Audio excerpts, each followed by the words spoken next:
Naging makabuluhan ang nakaraang linggo para sa lider ng mababang kapulungan. Kabilang sa kanyang mga tinutukan ang legislative measures para sa iba't ibang sektor ng lipunan. Si Sofia Potenciano para sa detalye. Pagpapaigting ng regional governance at legislative support.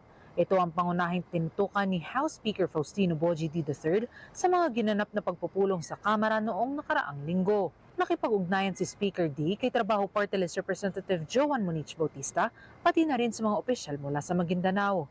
Nakipagpulong din ang leader sa Department of Environment and Natural Resources para sa mga polisiyang nakatuon sa kalikasan at sustainable resource management. Sa kanyang opisina, malugod na tinanggap ng speaker ang mga lider mula sa Isabela.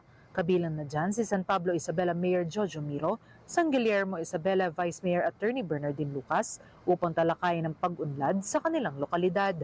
Nakipagdialogo rin siya sa Isabela Electric Cooperative para tugunan ang power distribution at energy needs sa probinsya. Bukod dito, patuloy ang pagsulong ng mababang kapulungan sa women empowerment at sports development initiatives. Katunayan, mainit na tinanggap ni Speaker D sa Kamara ang golf team ng University of Santo Tomas bilang suporta sa sports. Hindi rin makakalimutan ang mga hakbang upang paigtingin ang edukasyon sa bansa.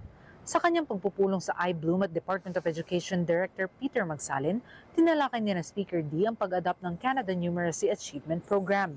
At bilang pagkilala sa turismo, tinanggap din ni Speaker D ang mga opisyal ng Pilar Surigao del Norte para sa ika-16 na Siargao International Game Fishing Tournament.